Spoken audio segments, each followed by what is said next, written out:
Assalamualaikum warahmatullahi wabarakatuh. Perkenalkan, nama saya Rosita Febriana. Saya dari Regular 2 Program Studi Ilmu Keperawatan Fakultas Kedokteran Universitas Brawijaya 2020. Di sini saya akan melakukan review plebotomi atau pengambilan darah vena. Pengambilan darah vena adalah tindakan mengambil sampel darah dengan menggunakan jarum yang dimasukkan ke pembuluh darah vena. Tujuan dari pengambilan vena ini sebagai prosedur pemeriksaan diagnostis suatu penyakit, evaluasi terapi, dan juga monitor ke kondisi klien.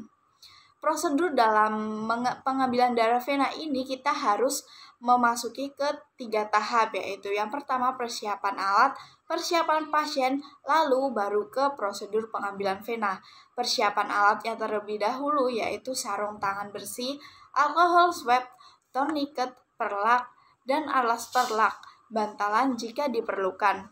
Sepuit dengan ukuran sesuai kebutuhan, tabung periksa, antikoagulan jika diperlukan, label, lembar permintaan laboratorium, tabung vakutainer, needle dan hordel, bengkok, kasa steril, plester, gunting plester, dan juga tempat pembuangan benda tajam atau biasa disebut dengan subcontainer.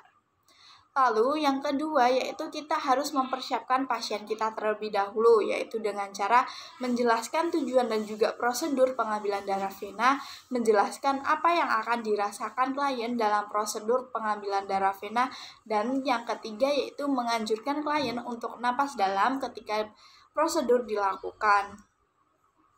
Selanjutnya kita memasuki ke prosedur pemberian darah vena. Langkah yang pertama, kita harus mengidentifikasi dan validasi klien yang membutuhkan pengambilan darah vena.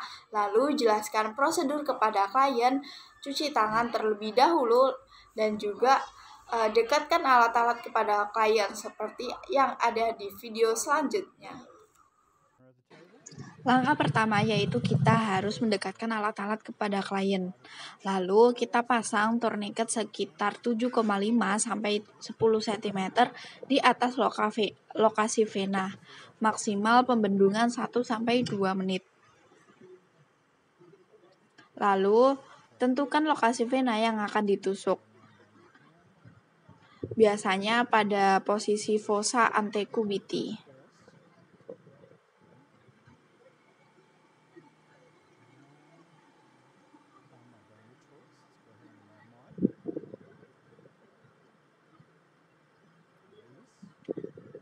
Lalu lepas tourniquet.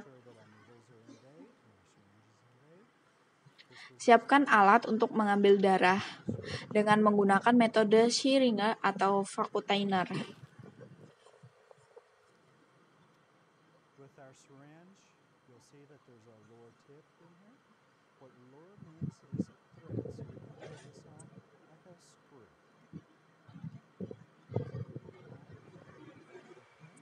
Sebelum itu, kita harus mendesinfeksi secara sirkuler area yang akan ditusuk menggunakan alkohol swab dan tunggu hingga kering.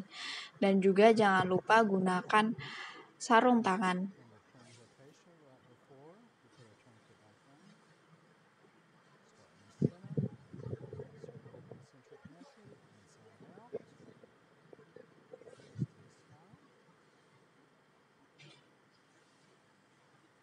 Kemudian pasang kembali tourniquet tadi sekitar 7,5 sampai 10 cm di atas lokasi vena. Lalu buka penutup sepuit dan gunakan tangan dominan untuk fiksasi area yang akan ditusuk.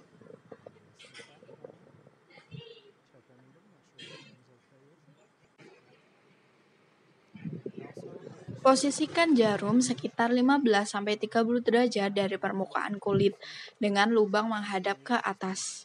Lalu sampaikan kepada klien bahwa jarum akan dimasukkan. Minta klien untuk napas dalam, kemudian tusukkan jarum ke tangan.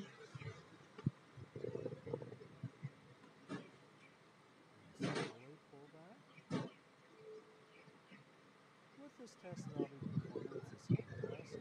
I'll need 3 milliliters of blood. So very slowly I'll pull back the plunger until I have 2 Tarik penghisap spuit sampai volume darah yang dibutuhkan terpenuhi. Namun, dalam penarikan ini diharapkan bisa ditarik secara perlahan. Slowly move in, gradually pull back for closure. This will take a little bit of time because obviously if we're doing this, our patient cannot tolerate resection from regular tubes. It's also important to go very slow. Tarik penghisap spuit secara perlahan-lahan sampai volume darah yang dibutuhkan terpenuhi.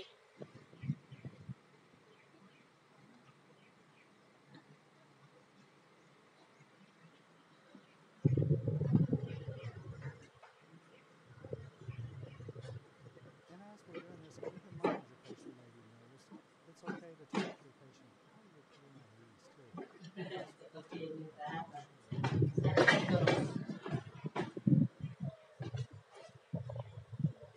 Jika sudah dirasa volume darah yang dibutuhkan sudah terpenuhi, maka bisa melepaskan torniketnya. Fold it over once, fold it over twice. Jika telah selesai, letakkan alkohol swab di atas lokasi tusukan dan tarik jarum dan tekan lokasi bekas penusukan dengan alkohol swab. On our disposable cup and finish bandaging our patient.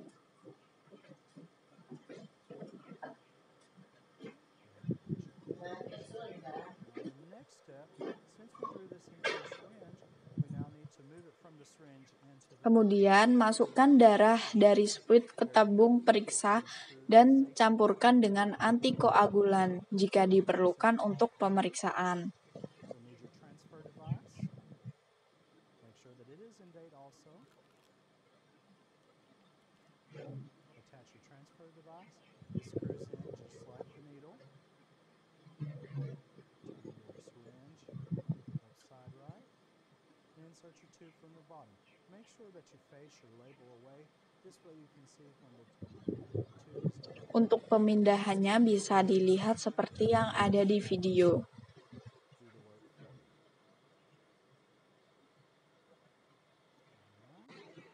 And then we disengage our tube. Sampaikan kepada klien bahwa prosedur telah selesai. Kemudian rapikan alat-alatnya terlebih dahulu dan masukkan alat-alat yang sudah tidak digunakan tersebut ke tempat sampah benda tajam. Lalu berikan label pada tabung periksa dan juga lengkapi lembar permintaan laboratorium. Pengalaman selama mengikuti praktikum daring flebotomi itu sedikit senang dan juga sedih dikarenakan di pandemi saat ini kita tidak bisa melakukan praktikum secara luring seperti yang telah diadakan di tahun-tahun sebelumnya. Namun kita tetap harus bersyukur karena kita bisa melakukan praktikum secara daring meskipun hasilnya tidak maksimal di saat luring. Jadi hal yang ingin dipelajari dan lebih dalam dan juga yang belum dimengerti terkait flebotomi belum ada, dan harapannya kita bisa melakukan praktikum secara luring di semester selanjutnya.